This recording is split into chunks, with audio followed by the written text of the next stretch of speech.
Aber ich glaube, wir tun alles, um es wirklich zu vermeiden. Das ist wie ein Spiel. So, wir verstecken uns mit der Suche nach Erleuchtung und rennen irgendwas hinterher, was gar nicht irgendwo ist. Es war ja immer schon da. Ich denke, ich vermeide vielleicht wirklich das zu tun, was es braucht. Es braucht viel Mut und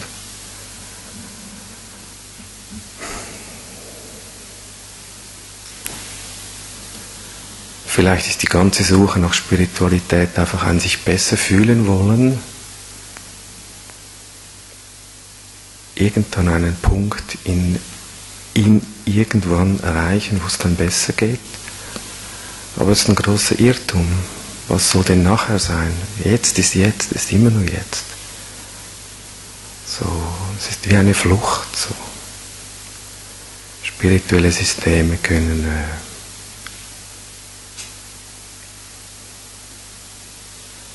verhindern, dass wir wirklich ankommen.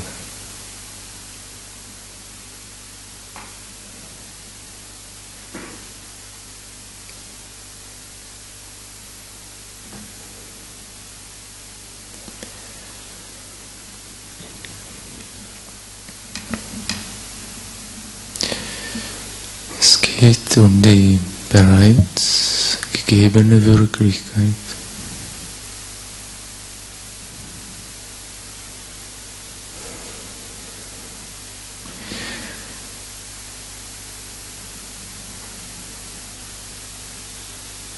Sie erstmal zu erleben, sie wiederholt zu erleben, sie zu erkennen.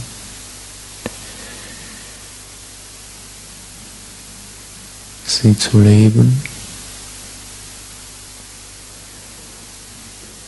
entsprechend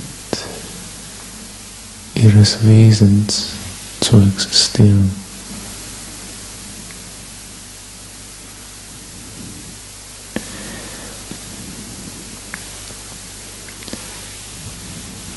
Das ist die Universalität und Kern, die Realität der Spiritualität.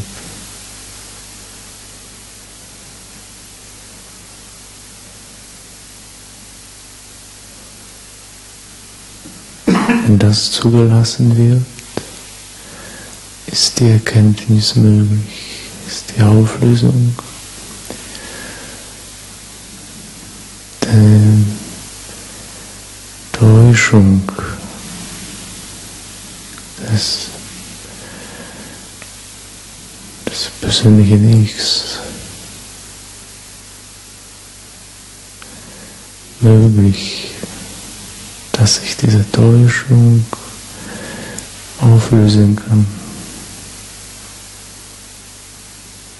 Dass das wirkliche Wesen des Menschen nun freigelegt werden kann.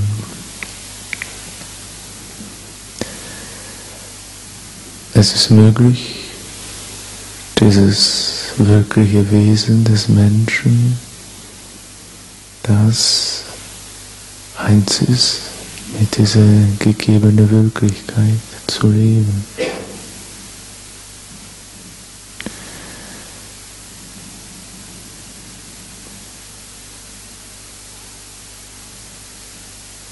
Das ist das, worum es geht. Um diese eine Wirklichkeit und um dieses eine Wesen des Menschen, um die Einheit dieses wirklichen Wesens des Menschen mit dieser Wirklichkeit und eine Lebensweise, die diese Einheit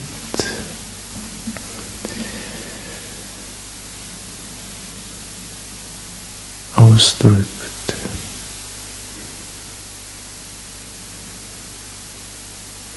Zulässt in den existenziellen Erfahrungen.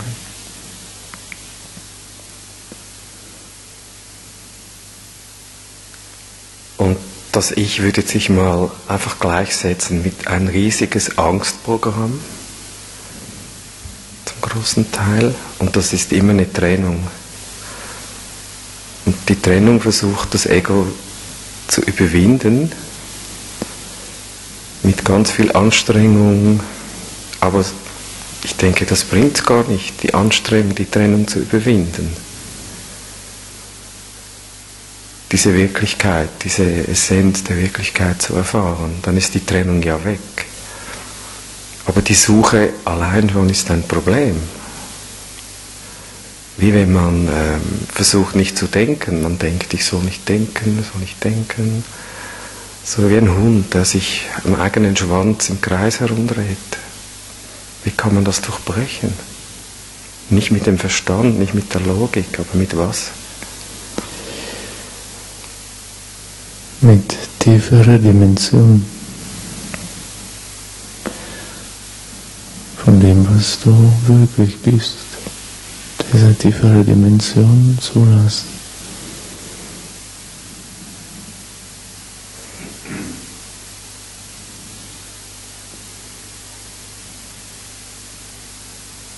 Und das bedeutet, das, wofür du dich gehalten hast in den Lebenserfahrungen, ist nun nicht mehr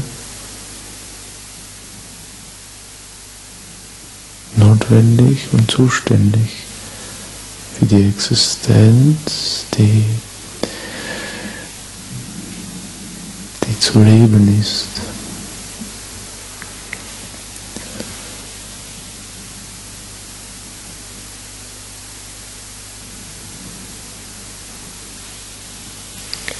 Ja, ich finde, das tönt schön und gut. Und das sind Worte und Begriffe und was mache ich damit? Wie setze ich das um? Ich erwarte nicht ein Kochrezept, eine Anleitung, Schritt 1, 2, 3, 4, 5.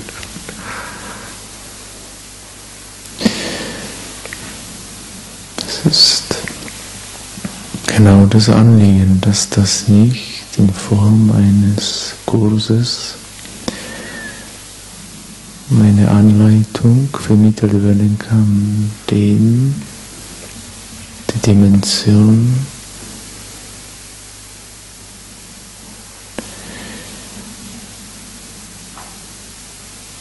der Tiefe des Menschen bedarf, dass der Mensch sie zulässt. Also sich erlaubt, sich wertschätzt, dass er das darf.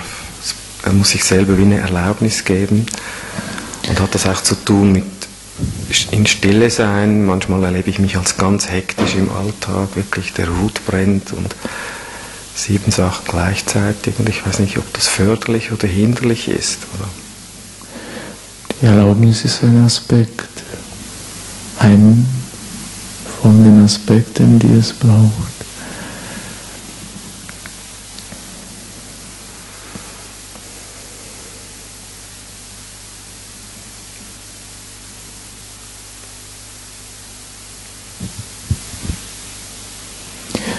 Gewiss wird das nicht wie eine Kursanleitung je möglich werden, denn es ist Realität.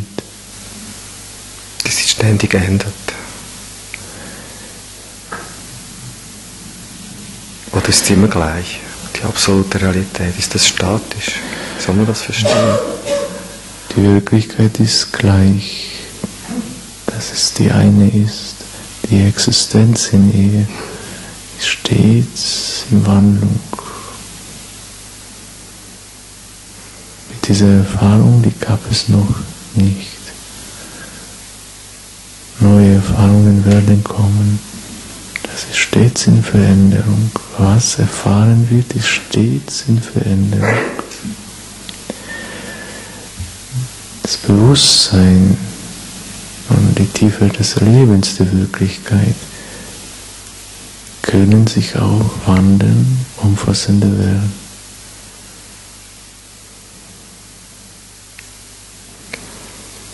Ich denke, es gibt ja in uns immer schon als Potenzial diese Qualität. Und ist es dann auch hilfreich, sich zu erinnern, dass wir das haben?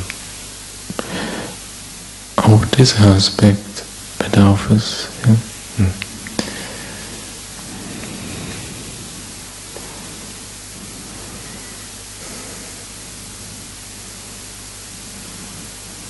Die Erinnerung ermöglicht die Sammlung, das Innehalten, Ausweitung des Bewusstseins.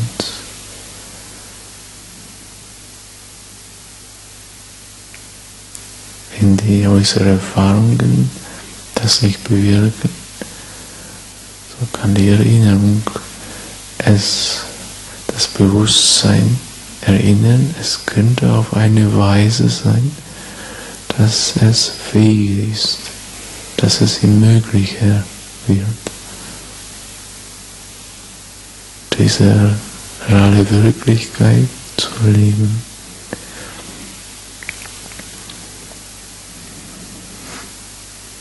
Und was hat es denn mit dem Aspekt der Zeit auf sich? Ich meine, das Ich, das schafft die Zeit, ein Vorher, ein Nachher, aber in Wirklichkeit ist das ein Spiel.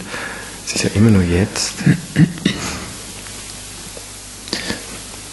Es ist immer noch jetzt, es ist nie jetzt. Das Jetzt ist stets in Veränderung. Das Jetzt von jetzt ist es im nächsten Jetzt nicht mehr da, ist ein Nächste und Nächste. Das Jetzt ist ständig in Veränderung, in der wandellosen Wirklichkeit, die beständig ist. Das Jetzt ist die Zeit. Die Zeit, in der möglich ist zu erfahren, die sinnliche Welt oder die Wirklichkeit zu erleben, die feine ist und über die sinnliche Welt gegeben ist. Die Vergangenheit ist eine Zeit, die vergangen ist. Die Zukunft ist die Zeit, die kommen wird. Jetzt kann die Vergangenheit erinnert werden und die Zukunft geahnt werden. Aber auch jetzt ist wandelbar, denn die Erinnerung jetzt wird anders sein als die in der Zukunft. Jetzt ist nicht die Wirklichkeit, jetzt ist die zeitliche Dimension der Veränderung.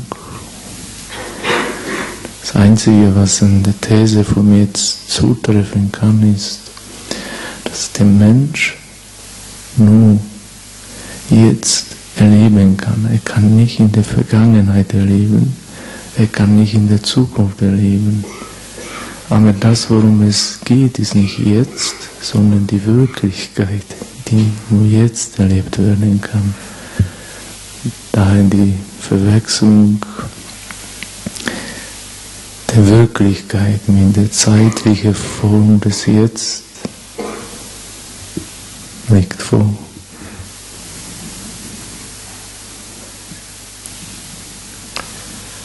Dann noch etwas ganz Spannendes. Die Wissenschaft hat herausgefunden, dass es Spiegelneuronen gibt.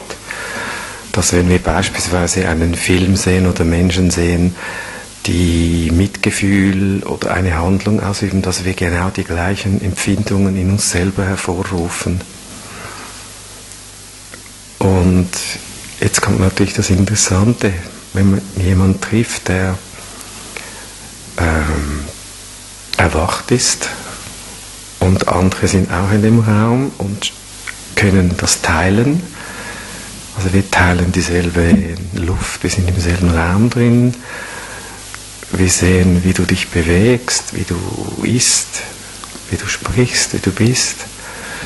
Und das hat sicher auch dann einen Feedback zu allen, die hier sind, denke ich, eben mit dieser Spiegelneuron-Geschichte. Unter anderem ist vielleicht sogar noch mehr davon da.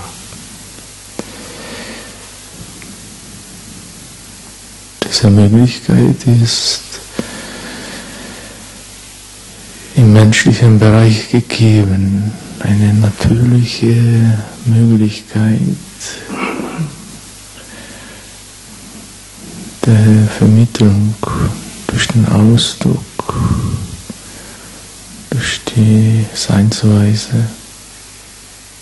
Und wenn Offenheit besteht, ist es möglich, in diesem Ausdruck, Seinsweise, die formlose, unbegrenzte Wirklichkeit zu erleben. Der Mensch erlebt über seine menschlichen Fähigkeiten, kann auch durch diese menschliche Befähigung sogar Wirklichkeit erleben.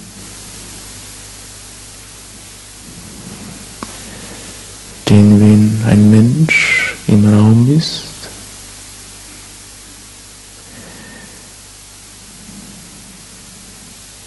der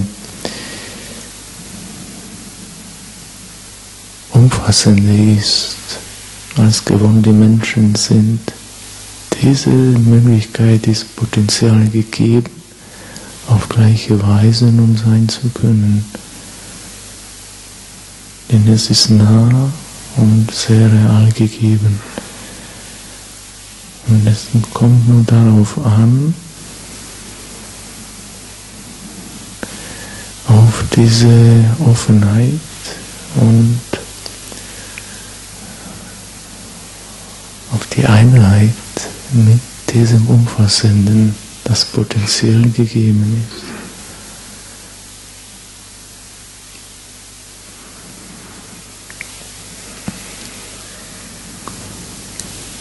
Dann habe ich noch eine letzte Frage. Was ist der Unterschied zwischen Nichts und Nicht-Nichts? Zwischen Nichts und Nicht-Nichts. Ja. Die Abwesenheit von Nichts. Was meinst du mit Nichts?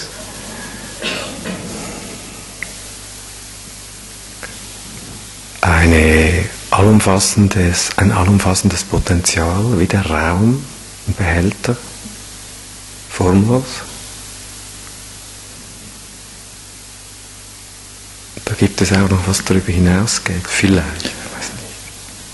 Also wenn wir in uns hinein untersuchen, wo ist dieses Ich, wo ist dieses Wesen, dann geht es weg, es ist nichts da. Und trotzdem gibt es noch was darüber hinausgeht, das eben nicht nichts ist. Ja, gut, es gibt etwas darüber hinaus. Ja, ja, dieses Nichts, so wie du es beschreibst, betrifft sich auf die Abwesenheit von den gewohnten, trennenden Aspekten. Wenn sie abwesend sind, ist ein Nichts. Ein Raum, bewusster Raum, wo nichts von den trennenden Aspekten mehr ist, also ist leer. Aber wen bewusst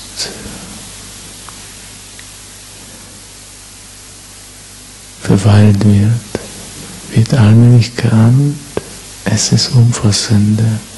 Es ist mehr als diese Abwesenheit von trennenden Inhalten. Und das, was mehr ist unfassbar. Es ist über alles hinaus und ist nicht endgültig zu fassen. Und tatsächlich ist es unabhängig von dieser Abwesenheit von trennenden Inhalt.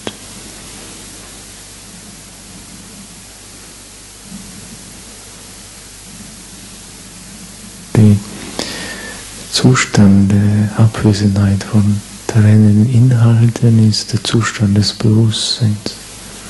Und das, was darüber hinausgeht, ist unabhängig vom Bewusstsein und von seinen Zuständen. Daher wird es wie das Bewusstsein unfassbar werden, da es mehr ist als Bewusstsein ist.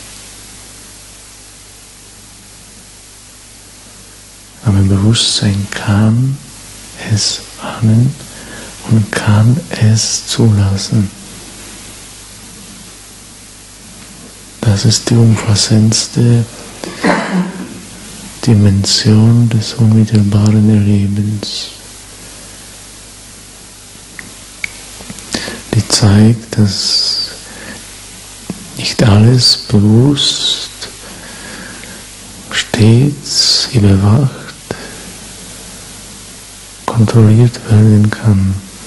Es gibt eine Dimension, die darüber hinaus ist. Und je losgelöste Bewusstsein ist, auch von sich selbst als Bewusstsein, desto leichter ist es, dass diese Unfassbarkeit offensichtlicher wird.